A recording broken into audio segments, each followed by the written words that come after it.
And good morning. It's your friendly neighborhood Tironan.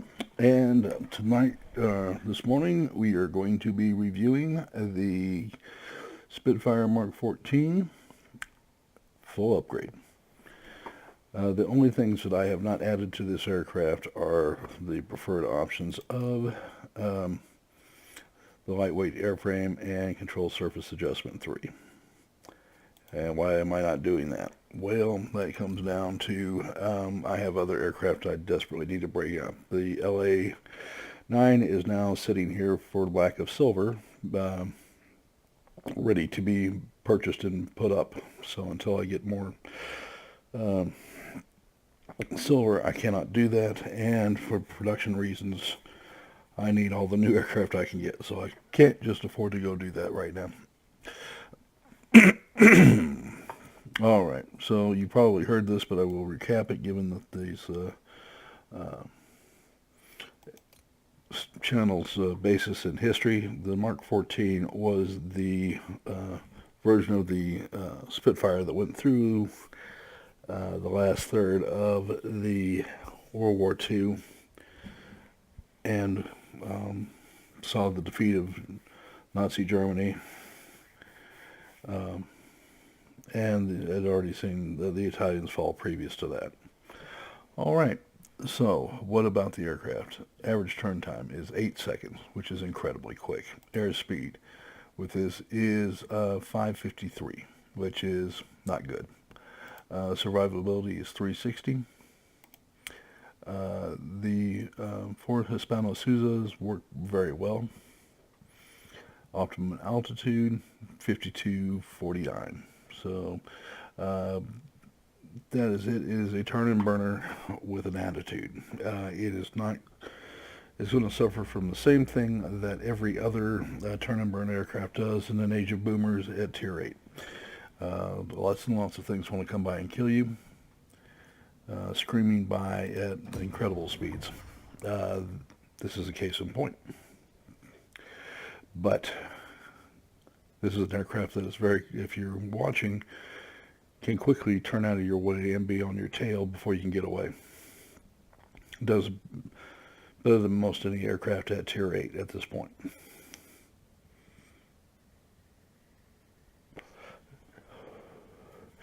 The KI-94 would be the other one that comes to mind. Very quick aircraft, very fast to the turnaround. Excuse me. Have the old frog in the throat thing going on here. All right, so we'll wait for matching. Hopefully it will take place sometime this year, and I won't have to sit here and sound stupid while I wait for something to come up. Like other aircraft, people talk about the Spitfire like it was one model, it was upgraded. The Spitfire 14 had nothing in common, and I don't think you could take 3 parts off the Spitfire 14 and put it on the Mark 1 and have them fit. It's a totally different airframe. Wings were different. The engine was an entirely different make model. The Griffin instead of the Merlin. And virtually every part of it had been revised to put up with the incredible amounts of power that the Griffin was capable of generating. And I believe that the Spitfires went on, the last effective Mark that was really different was the Mark 21.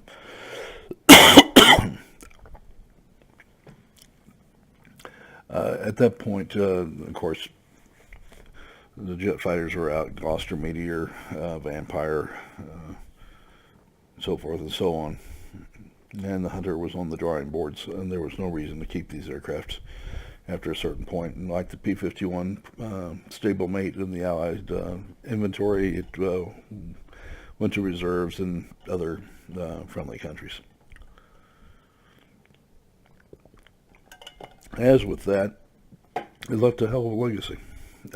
It was never a very long-range aircraft, though I will tell you the photo reconnaissance versions, when they yanked out all the armaments and put in fuel tanks in the wings, were incredibly long-range. But essentially it went along the same path that a lot of interceptors do. The smallest, lightest possible airframe with the biggest engine you can put on it.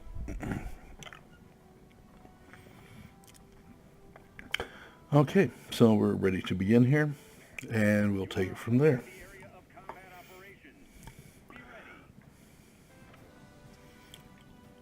We're still awaiting players. Let's see what we got. Huh.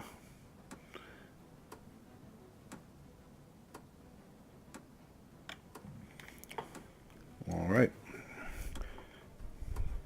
Well, a lot of fighters on the opposite side, which is a good sign for me. But don't think you can't be out booming soon because there's no jets, because there are plenty of aircraft that can push 500 miles an hour. And as a matter of fact, you'll see a couple of them fairly shortly. They have the I-192. I'm sorry, the I-250, which is an extremely quick aircraft. And we'll be reviewing that later today, too. Or, I should say, I'll be capturing it for later review, but we'll be doing that today. So we got to keep that new content coming, keep our customers interested, and serve their needs, as always.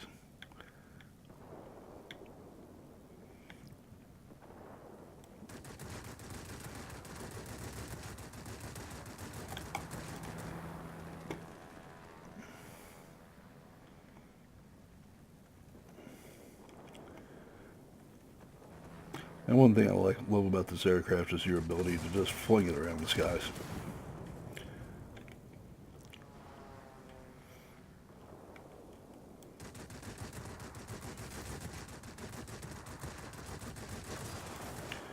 Its firepower is formidable, though with a lot of that's relative. I just finished looking at a J7W, which frankly is the most terrifying gun platform I've ever seen in the game. And I own a F7F Tiger Cat, which is ferocious to say the least.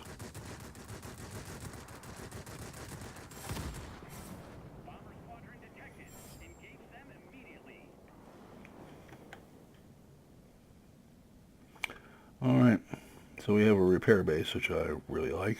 Now I need to get over here and see if our guys need any help with the capturing the command base. And then we'll move on from there. Well, we just got it. Alright. We'll move on.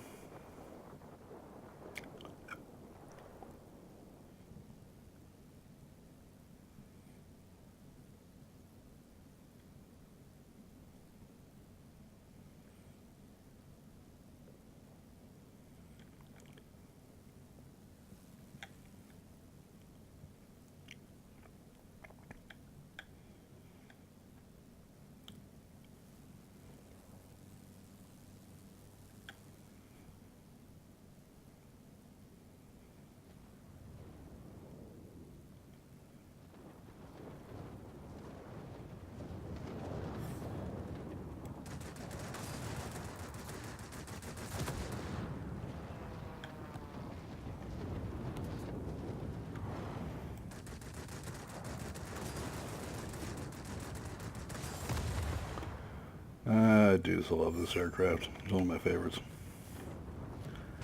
And you can quickly see why. Alright, I suppose I better do a little bit to try to help out with the bomber thing. I don't mind destroying bombers. I mind everybody in the world doing it.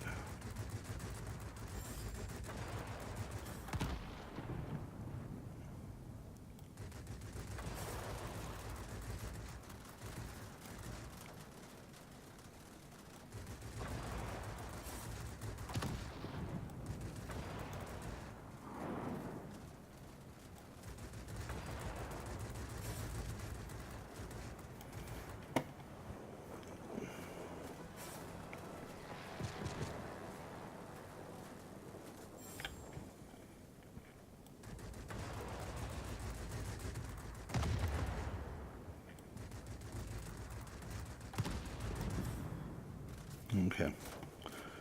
Now that the world is safe for democracy once again, we will have to deal with whoever's shooting at us.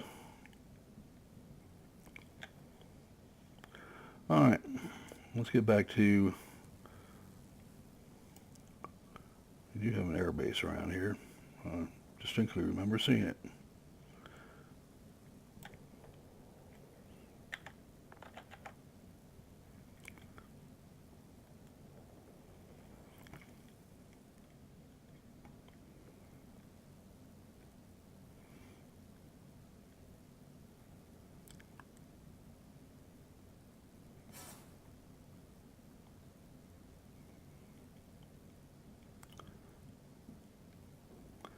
And the airbase is torn up. Lovely. Okay.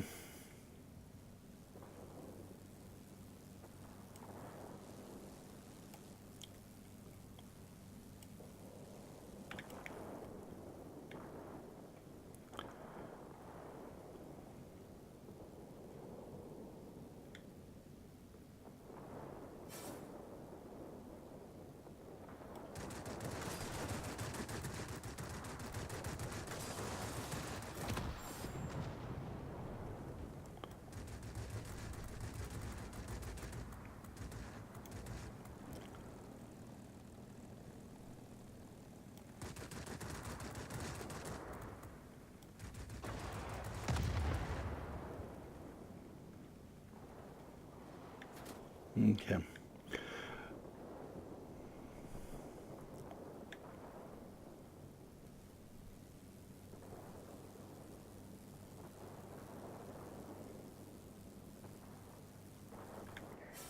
Receiving reports about rapidly deteriorating weather conditions. Support will be unable to reach you. Do you read me? Over.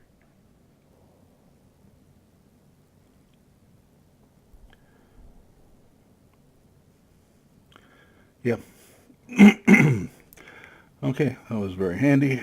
We actually have full health back.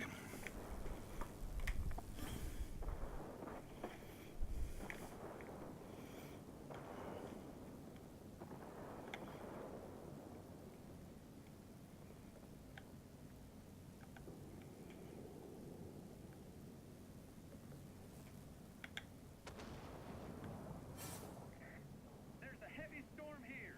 Unable to proceed. Returning to base. Do you copy?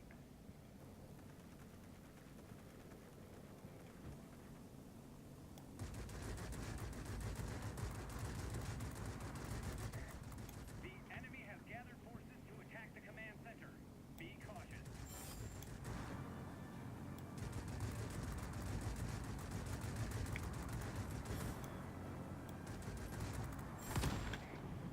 Great job. No enemy bombers have broken through. Keep it up. Victory is almost ours. Poor RB-17 is out there by himself, and everybody and his brothers around him.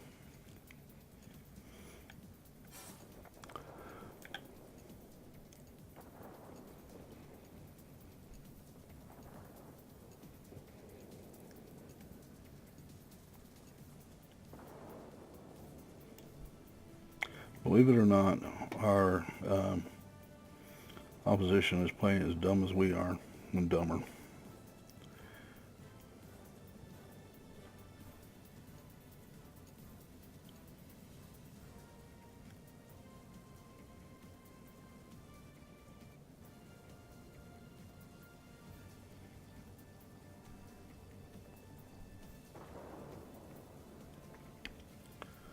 So let's find out how stupid they really are. I'm sorry, I just can't be that hypocritical and do nothing but pad my numbers with points for... I may just end up getting myself shot down for just sheer honoriness, but that's okay. At least I did it my way. I'm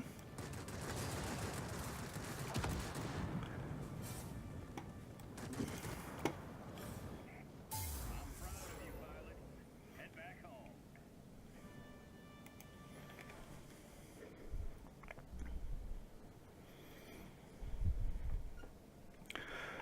folks, what you saw in that video, I just went along with the flow because I'm sick of arguing it, but it was dumb but gameplay. We had the majority of the bases, so we could afford to do it.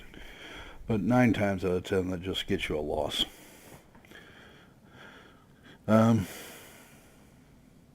a deserved loss.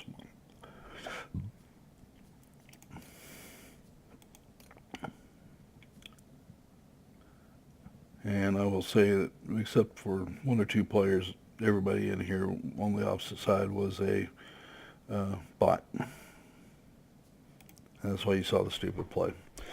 So, this is the aircraft as built. It's relatively quick. Well, relatively quick. When you've got things out there pushing 550 miles an hour, it's not relatively quick, but it's a very, very good turning aircraft.